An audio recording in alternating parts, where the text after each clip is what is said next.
Budget Season 2023 of Arunachal Pradesh Legislative Assembly Kanubari constituency के MLA Shri GD Wangsu ने क्या क्या प्रपोजल रखा है, सरकार से क्या क्या मांग की है, जिसका हम एक एक पार्ट का वीडियो जारी कर रहे हैं। Honorable MLA Gabriel D. Wangsuji. Thank you, Honorable Deputy Speaker, sir, for giving me this opportunity to participate in the discussion on the budget. And in fact, I wish to thank the beautiful minds, brains that got together to bring these beautiful documents that has all the ingredients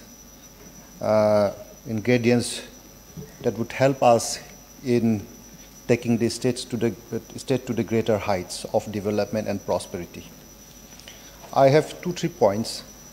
In fact, I'm standing here today only to support this budget, but at the same time, I just have few suggestions. The most important thing is this, that today, in this budget also, so many fund provisions have been kept aside for education sector. But here I would like to say that despite having done so much in the education sector, I still find that there are still some lacunas. The most important thing is this, that I would suggest that we need to give sufficient time to overhaul the entire education system. This, I believe, is very, very important. Because despite having invested so much in education sector, there are still rooms for improvement, for corrections, and of course overhauling the entire system. तो सबसे पहले तो मुझे लगता है कि हमारा जो है स्कूल एवरी एजुकेशन का एक सही एम्बियंस होना बहुत ज़रूरी है, सही एनवायरनमेंट होना बहुत ज़रूरी है। कई स्पीकर्स ने ऑलरेडी बताया कि स्कूल्स में अभी बिल्डिंग सही नहीं है, प्लेग्राउंड नहीं है, इंफ्रास्ट्रक्चर जो होना चाहिए था वो नहीं है। तो लाइकवाइज और हर जगह में हम देखते आ रहे हैं कि वहाँ पे हमारा जितना भी एजुकेशन सेक्टर में इन्वेस्टमेंट हुआ है वो पीस मिल बेसिस में होते जा रहा है। अभी भी कुछ जगह पे देखा है, समग्र शिक्षा में अभी देख रहे हैं कि हम 1,50,000, कहीं 2 लाख, कुछ पानी के लिए, कुछ टॉयलेट के लिए। अरे ये कोई ऐसा चीज़ होता है कि वो चीज़ वो बच्चों का जो लॉलीपॉप दिया जैसा ऐसे फेंक देगा, ब्रॉडकास्ट कर देगा। इसको तो ड्रिबलिंग करना होता है, सही जगह पे नीड बेस्ड बेसिस में काम करने से सही रिजल्ट निकलेगा। डेवलपमेंट एक विजिबल होना चाहिए। जो ये इस प्रकार से अगर हम फंडिंग करते रहेंगे तो वो गलत होगा। हाँ, वो definitely this is not exactly the policy of the government, लेकिन डाउन द लाइन जब इम्प्लीमेंटेशन होता है तो इसी प्रकार से होते जा रहा है। And that exactly is happening because last time what happened, our government has come up with a very beautiful scheme, जो CMASSY. I got this implemented. एक तो मैंने खुद practically जब implement किया है, then I found 2 beautiful structure coming up. The next year what happened, because of certain regions, some wrong hands started laying hands on those kind of schemes, and वो तो कहाँ चला गया पता नहीं है actually. तो likewise we have to ensure that जो भी पॉलिसी, जो भी लाया है, जो भी डॉक्यूमेंट्स लाया है, उसको we must ensure that this really percolates down the grassroot level. और सही जगह में जिस इंटेंशन के साथ हमने इस डॉक्यूमेंट को तैयार किया है वो सही जगह पे सही टारगेट को स्ट्राइक करना बहुत ज़रूरी है।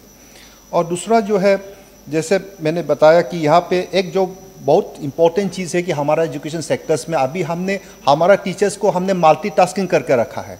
अरे वो बच्चों को पढ़ाएंगे ना, वो दुनिया भर का फॉर्म्स को फिलअप करते रहेगा। अभी देखे होंगे हर गांव में, हर जगह पे हमेशा फॉर्म फिलअप्स करने में लगे रहते हैं ये टीचर्स लोग। तो बोलते हैं कि टीचिंग करने के जब क्लासरूम्स की बात करते हैं तो नहीं बोलते हैं उनका ये रिस्पॉन्सिबिलिटी, ये करना है, वो करना है।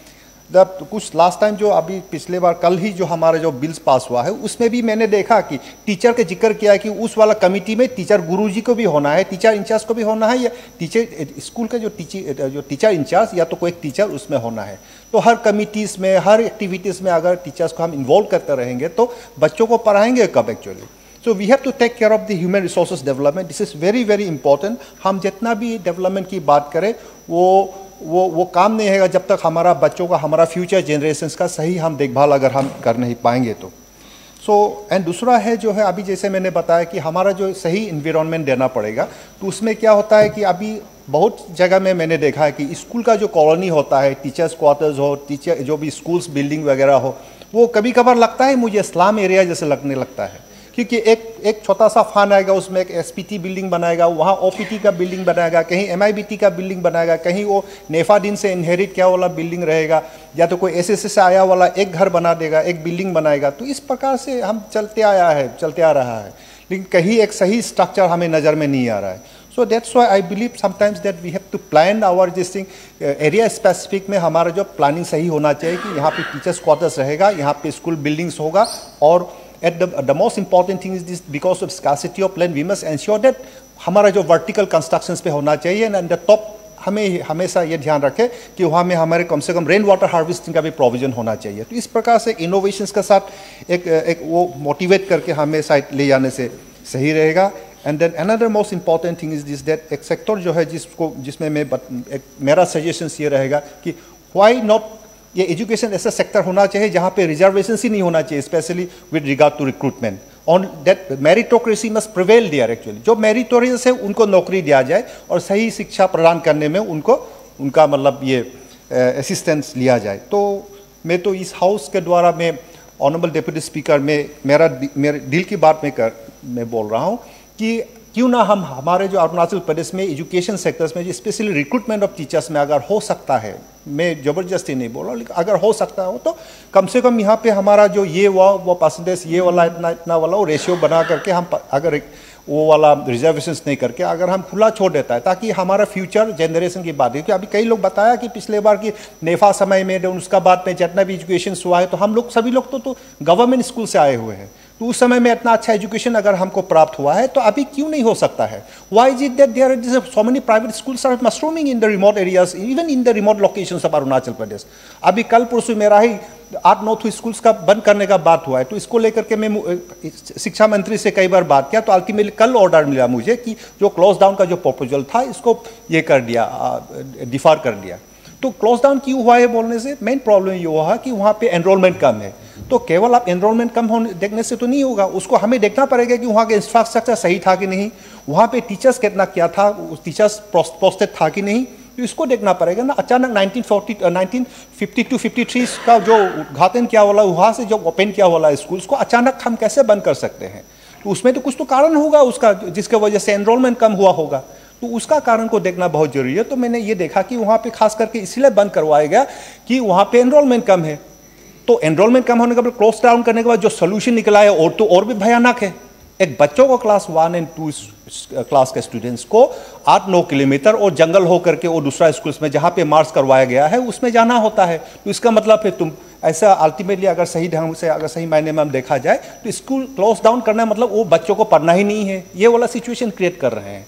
तो हमें एजुकेशन पे बहुत ध्यान देना पड़ेगा उसमें अभी जो भी है, क्योंकि जब तक हमारा फ्यूचर जनरेशन हम सही ढंग से हमारा जो ह्यूमन रिसोर्सेज को अगर हम सही ढंग से इसको देखेंगे नहीं, अगर सही ढंग से उनका देखभाल करेंगे नहीं, तो हम लोग का जो भी है हमारा फ्यूचर डेफिनेटली ब्लिक होगा. तो उस पर हमें डेफिनेटली इस पर, क्योंकि सरकार ऑलरेडी ध्यान दे रही है इस पर, लेकिन उसका ऊपर में ओवर एंड अबव हमें और भी थोड़ा हट के सोचना पड़ेगा. We have to walk off the beaten track and try to find out, तो आउट ऑफ बॉक्स थिंकिंग होना पड़ेगा ताकि हम सही दिशा और दशा इन लोगों के लिए तय कर सकें.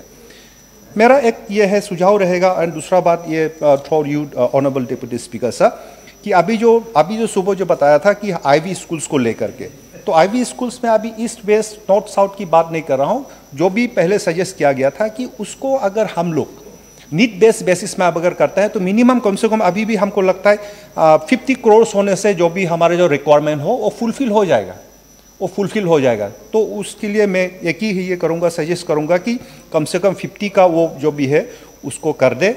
और दूसरा बात है हमारा अरुणाचल प्रदेश में और ख़ास करके स्कूल इसलिए सफ़र हो रहा है क्योंकि हमारा हर गांव में, हमारा अभी देहाती इलाका में अभी मेन सफ़र इसलिए होता है कि टीचर्स को पोस्टिंग अगर कर देते हैं तो लोग रहते नहीं है. क्योंकि this teachers are after all human being, उनको भी रहने के लिए अच्छा घर चाहिए, कम से कम एक कंफर्टेबल एक रूम होना चाहिए, घर होना चाहिए, एक घर बोलने का लायक एक कुछ क्वार्टर होना चाहिए. तो वो नहीं होने का वजह से क्या हो रहा है कि टीचर्स लोग पोस्टिंग करने का बावजूद भी ये लोग वहाँ पे प्लेस ऑफ पोस्टिंग्स पे जाते नहीं हैं. तो इसीलिए मैं ये दरख्वास्त करूँगा कि कम से कम हमारे जो टीचर्स के लिए कम से कम 4-5 क्वार्टर्स हर कॉन्स्टिट्यूंसी में कम से कम साल में अगर देते तो कम से कम हम अच्छा सा घर बना देते टीचर्स को, तो definitely that would boost education in the rural areas also. तो इसीलिए मैं सजेस्ट, मेरा एक सुझाव अगर कोई पूछता तो इसको लेकर के, तो मेरा ये सुझाव रहेगा कि कम से कम ये टीचर्स का जो क्वार्टर्स को, क्योंकि इसमें बहुत कमी रह गया है टीचर्स क्वार्टर्स को लेकर के, तो उसको अगर हम ये कर सकते हैं तो बहुत अच्छा होता. देन सेकेंडली हमारा still because our schools are basically suffering due to shortage of teachers. We still have हमारा 1000 teachers अभी भी उसका पोस्ट वैकेंस है, तो वो शायद कुछ इश्यूज को लेकर, ये पब्लिक सर्विस कमीशन का इशू को लेकर के शायद ये समय लेगा, लेकिन तब तक हमारा जो भी है वो जो भी है अरेंजमेंट, इंटरिम अरेंजमेंट के तौर पे अगर हमारा कम से कम गैप फंडिंग अगर देता कम से कम उसके लिए, उसको भरपाई करने के लिए, ताकि हमारा जो वैकेंसी है उसको ये करने के लिए जब तक हमारा जो रेगुलर जो टीचर्स जब अपॉइंटमेंट नहीं होगा तब तक के लिए कम से कम एक इंटरिम अरेंजमेंट गैप फंडिंग के रूप पे अगर ज़्यादा कितना जाएगा, कम से कम 10-20 करोड़ जैसे जाएगा मेरे ख्याल से, अगर वो दे देता तो हमारा स्कूल जो अभी जो डिफंग कुछ जगह जो लिंपिंग कर रहा है, एटलीस्ट जो लिंपिंग कर रहा है उस स्कूल को एक अपना जो अच्छा वो पे हम रेस्टोर कर सकते हैं. So that I believe should be taken into account also. And also the last but not the least is that it was in the kind of commitment from us that around 400 teachers would be SSA teachers would be regularized every year. तो अभी last time Covid होने की वजह से उसमें हम regularise कर नहीं पाए हैं, तो इसीलिए जो बैकलॉग हो गया है, तो वो बैकलॉग होने की वजह से अभी बहुत जो SSA टीचर्स को रेगुलर नहीं कर पाया है, और कई बार इन लोगों ने अप्रोच भी किया है, और जब देखा जाए तो इनका प्रॉब्लम्स बहुत जेन्युइन है.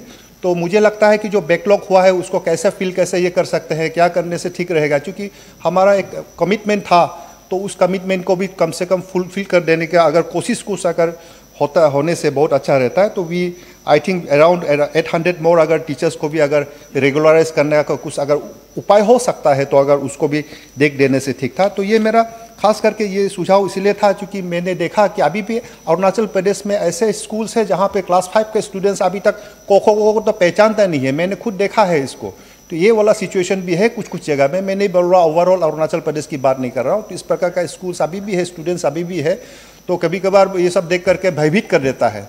तो हम चाहते हैं कि कम से कम हम एक होलिस्टिक वे में अगर हम सारा एजुकेशन सिस्टम को ही एक बार रीलुक अगर किया जाए, एक बार रिव्यू अगर किया जाए तो बहुत सही रहेगा, और जो भी स्कीम्स वगैरह जो भी दिया है वो भी सही जगह पे लैंडिंग होगा. और हम आशा करते हैं कि ये सरकार का जो भी इनिशिएटिव्स है वो it would materialize and would really bring about great changes that would be very very helpful in the long run.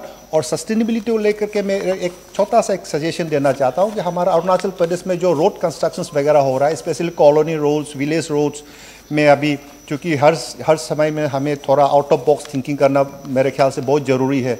तो मैं ये सजेस्ट करूंगा कि हमारा जो कॉलोनी विलेज रोड्स जो भी है वहाँ में जो हमारा जो पहले ज़माना जैसे नहीं हो करके हमारा जो ब्लैक टॉपिंग को छोड़ करके अगर हम इसको सीसी में कन्वर्ट करता है, पैसा थोड़ा डेफिनेटली थोड़ा ज़्यादा जाएगा, लेकिन it would last long actually, वो इस सस्टेनेबल हो सकता है. तो ये वाला चीज़ भी हम लोग को एक पॉलिसी मेथड के हिसाब से अगर इसको अगर हम लोग एक्सेप्ट कर लेते हैं तो definitely it would help us in the long run, so that we can walk on the path of development that is very very sustainable. And also we must always keep in our mind that development itself a very very complex and complicated term. It's a very very complicated processes.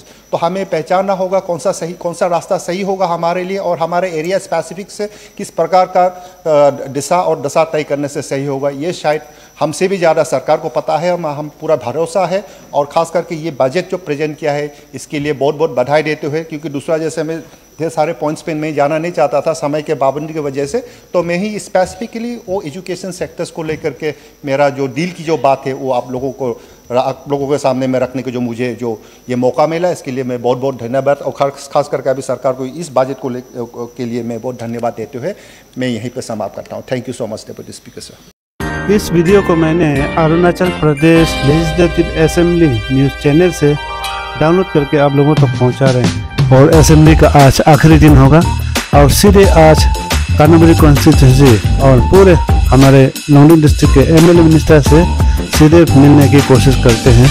और मिलते हैं फिर next video पे, तब तक के लिए इंतज़ार कर रही है.